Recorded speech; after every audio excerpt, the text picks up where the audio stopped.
Welcome back for part 2 of our Sweet Tooth Bitter Truth in the kitchen with alternative sweeteners. And we were just about to talk about coconut sugar. So coconut sugar is one of my favorite sweeteners, and this is because it's low glycemic, high in nutrients, has a lot of fiber, and it has a delicious taste. It tastes like a little bit like brown sugar.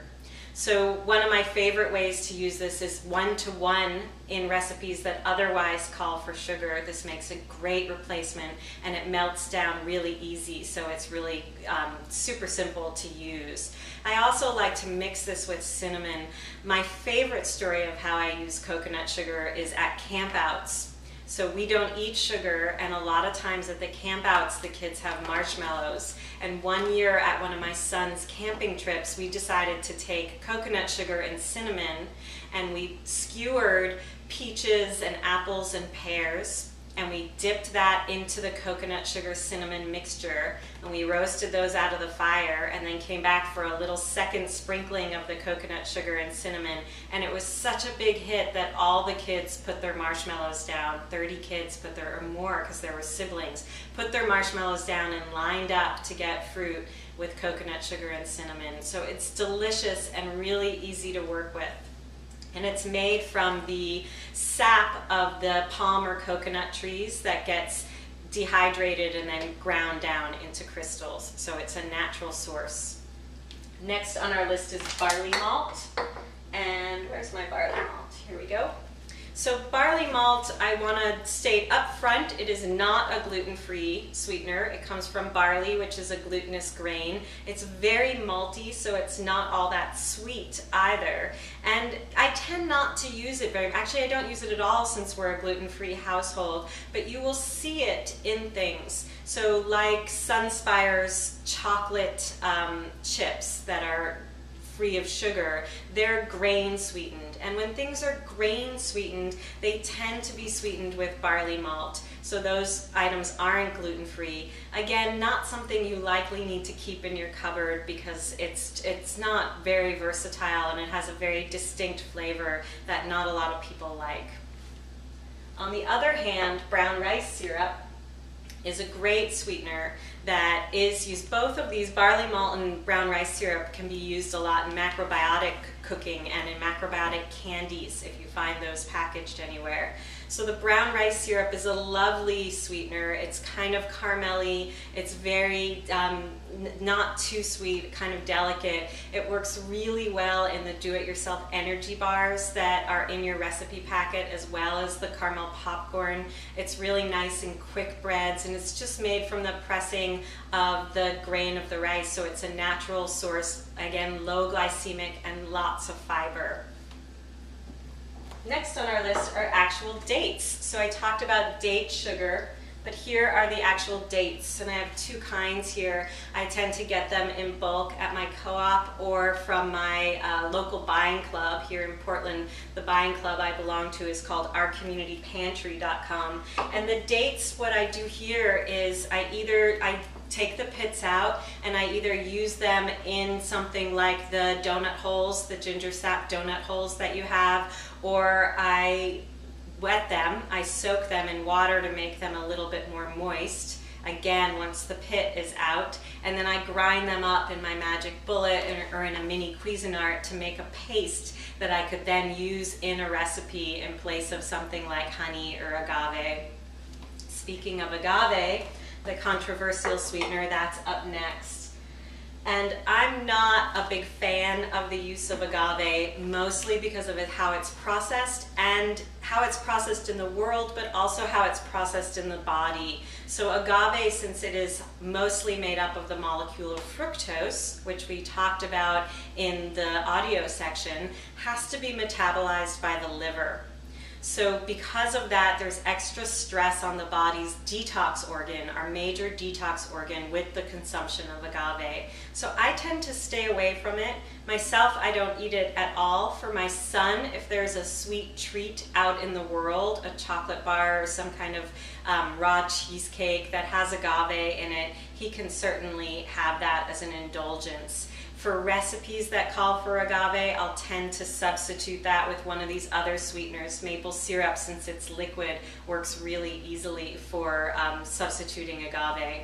If you are buying agave, which comes from the cactus plant, and in its best form, it comes really light like this. This is raw agave, so it hasn't been pressed at high temperatures, and it also isn't highly processed. So look how clear that is. That's a really clear agave. It's hard to find ones like that. I get this at my co-op in bulk, which is why I had a little bottle to show you. But you can get it online at sources where you know it's really raw. Places like sunfood.com or the Raw Food World is another place that's going to sell good quality agave. So make sure that you're looking for truly raw blue agave. Again, very low glycemic because it doesn't include a lot of glucose, but does include a lot of fructose. Next on the list is xylitol, and here I have birch xylitol. So I do not promote the use of xylitol for consumption in the digestive system very often because it works as a laxative. And the reason it does that is because though it comes from natural substances like a corn husk or a tree birch, those things aren't meant for digestion. So they pass through the small intestine where all digestion and absorption happens without any digestion or absorption happening, and they move right on to the colon. So they kind of act like an added stimulant for an added laxative. How else can you say that in a nice way on a sweet tooth video?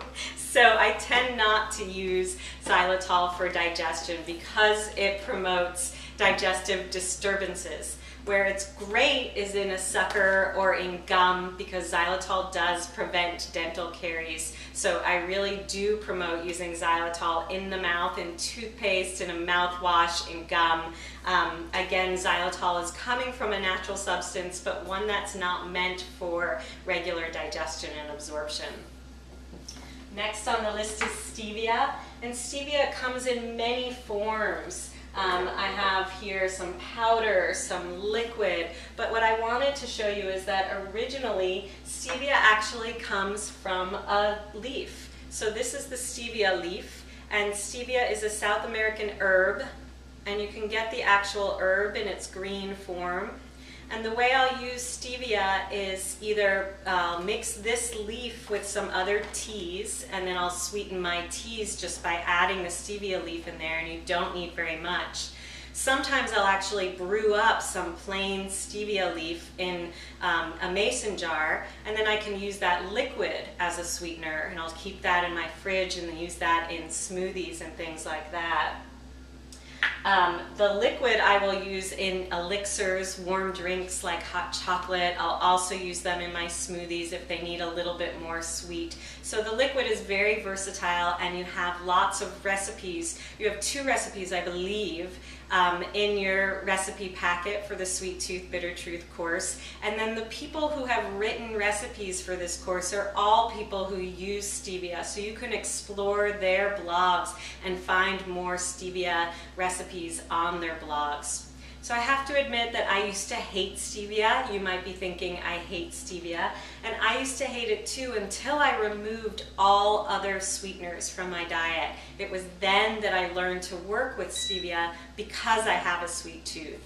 So that's an important point to make, in that what we eat, what kind of sweeteners we eat, depends on who we are, what our expertise is in the kitchen, and what our health issues are. So there are times when it's important to remove most of these sweeteners and just stick to a limited number of them. And there are times, especially when you're getting off of white sugar, where all of these are ample choices. There are a couple of designer sweeteners I want to show you quickly, and I call them that because they're expensive and hard to find. And those are Lucuma and Yacon, both low glycemic. You're not going to use them in a regular way in a recipe, but they're worth exploring a little bit more. And feel free to write me questions if you have any questions about any of these sweeteners. And have fun in the kitchen, baking and making treats with your Sweet Tooth Bitter Truth Home Study course. Thank you.